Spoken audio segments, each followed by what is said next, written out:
Folks, I got some sad news. We've lost another duck, and something has jumped onto Cornholio. Now, Cornholio's fine. He's big enough to take care of himself. But once again, we've had some kind of a predator come out into our pond area overnight and taken one of our ducks. I'll tell you what, folks, today, right now, we're going to do something about this.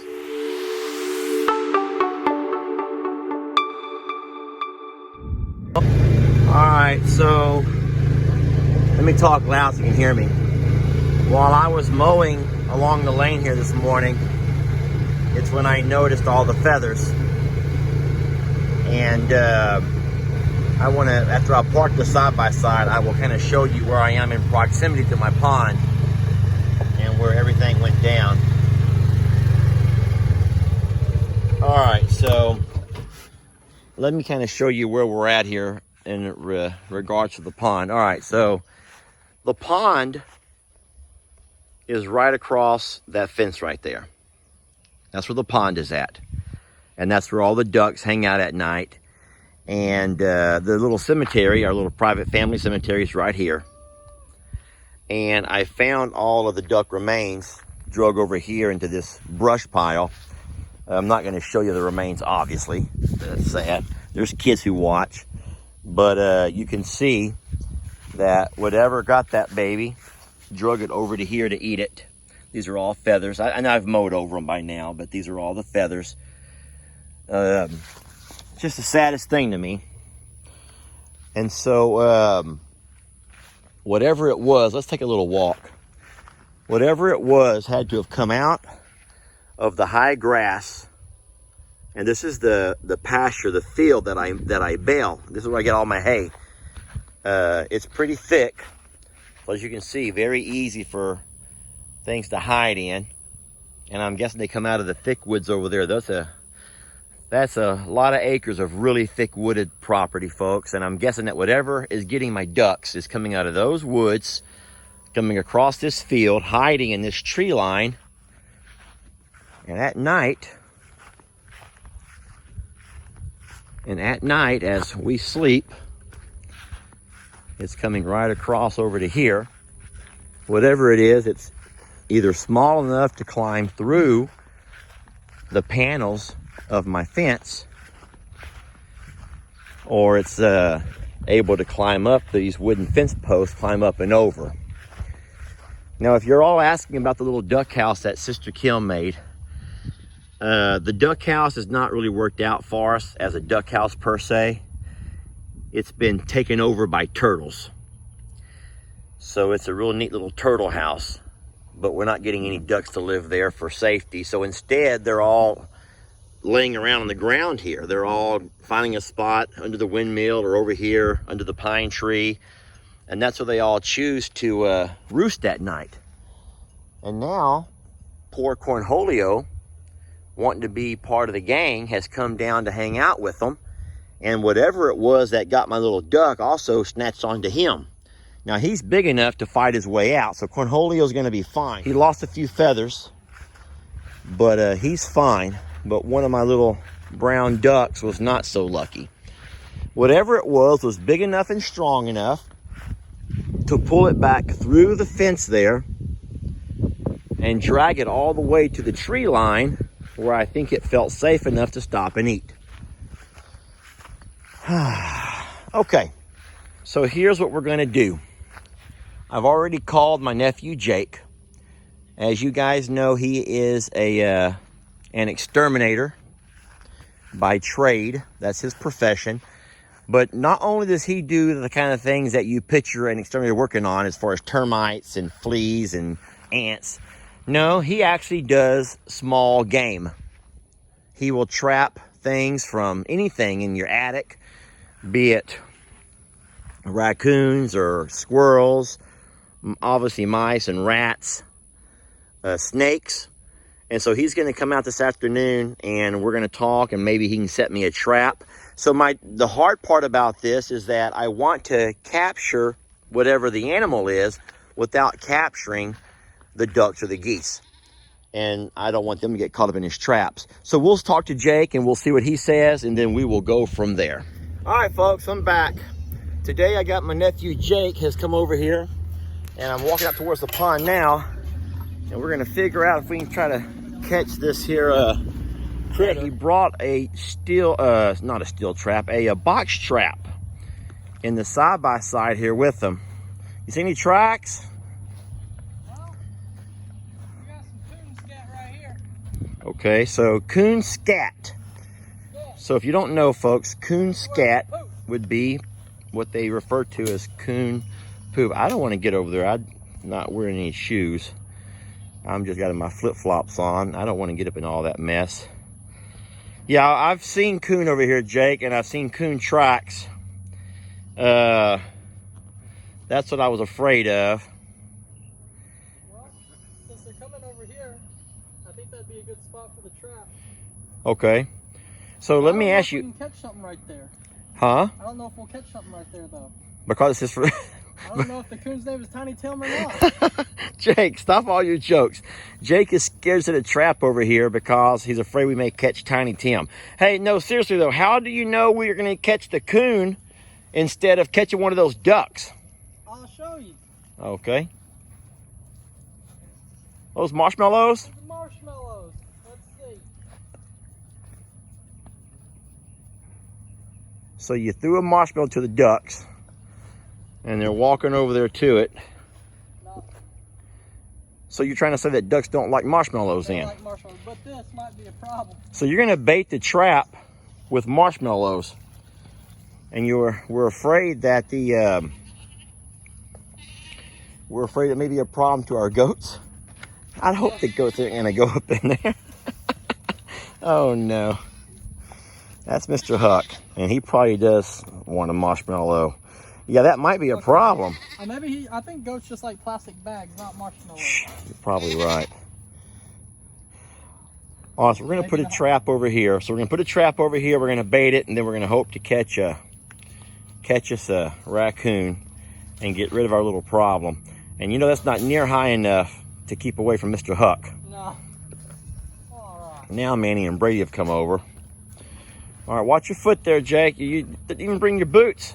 Hey, Huck, get out of there. No, Huck. At least I'm wearing shoes. No.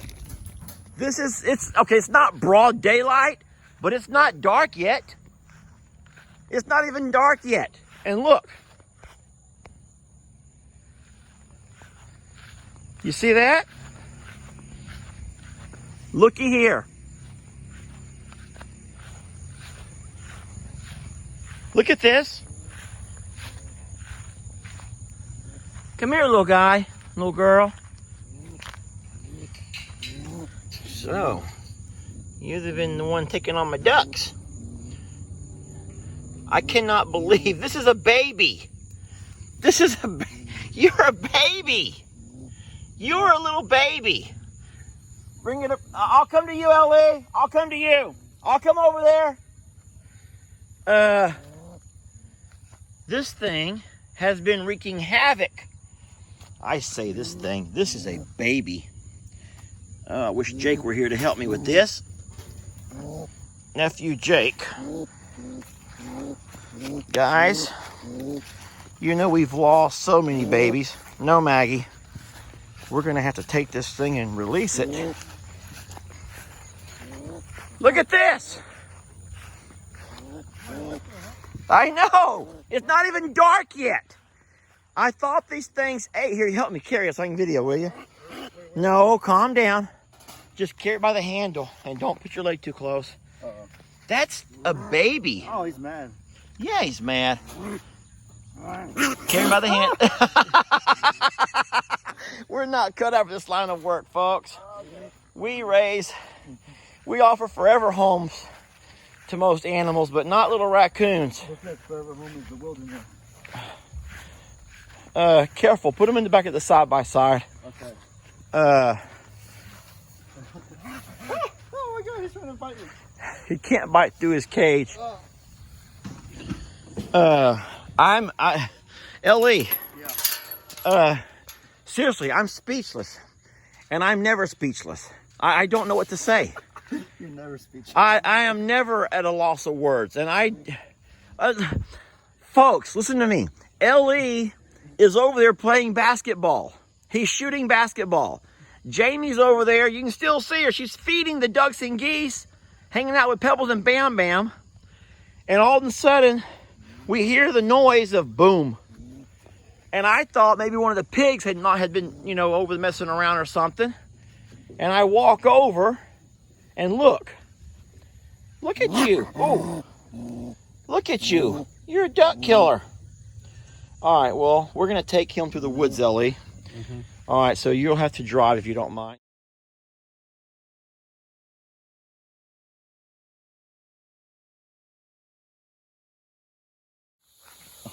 All right, folks, so we have driven at least a mile. Come on, Ellie, follow your dad. We have come down to the woods. Watch where you're stepping, Ellie. And what we're going to do is we're going to go across the river here, and we're going to release this little coon. Over here, Ellie. If we let him off on that side, he'll go right back where he came from. All right, so what we've done, and I know it's dark, and you're all having a hard time seeing. So set the trap on this white sand. All right, right there. All right, so you're gonna take Maggie and hold her by the collar. Hold her by the collar and do not let her go. So what I'm gonna do, folks, is we're going to release this little guy. I'm gonna turn the trap around the other direction. So whenever he's or she's been released, she can run off into the woods. I gotta figure out how to open this thing. So I don't really know how to open this trap. I wish Jake were here. All right, so take your other hand and hold the camera. And don't let it stop videoing, Ellie. And you get to hold Maggie tight, okay? Okay, Maggie, come here. Maggie will try to chase it. So I'm gonna go over here. And I know nothing about these traps. This is all Jake's doings. So I'm guessing I have to raise it up. So this has to come this way. All right, it's gonna come up and he's gonna run. Okay. All right, Okay. here we go. Ready? Yep. Run away, little guy. It's open, Run away. buddy. Are you videoing? Yep. There you go. Maggie, no. There's one in the tree. I got it? You got it. Okay, folks. So we've released the little coon. You can let Maggie go now. Okay. And the coon is way up in this cypress tree. And that's where I hope he'll stay until we drive out of here. Maggie, why don't you do that at the house, love? Maggie, why don't you act that aggressive towards coons at the house and we wouldn't have this little issue? Right? Yeah. If Maggie would act like a coon dog around the house, we wouldn't have issues with things getting our ducks. All right, babies, you're all safe now. You're safe again. You're fine. Oh, they're so scared. The raccoons are so mean. Those raccoons are so mean. Right, babies? You're so scared of those mean raccoons. Well, let's hope that that'll keep our ducks safe. That'll keep our chicks safe. And that we don't have too many more issues like that. And I'm happy that the raccoon was able to live. I would have hated having to shoot the thing. I know most of y'all are probably saying, you should have shot it, Lester, it's just gonna come back. But I feel better doing what we did. It took it a long ways. It probably won't come back. We took it across the river. Oh, good. That's The water's a barrier, right? Like, well, that's at least a mile. And even if the raccoon comes across the water, that's a long way to come back over here. But here's the problem: it was a baby. oh, And so, what does that tell you? What does that tell you?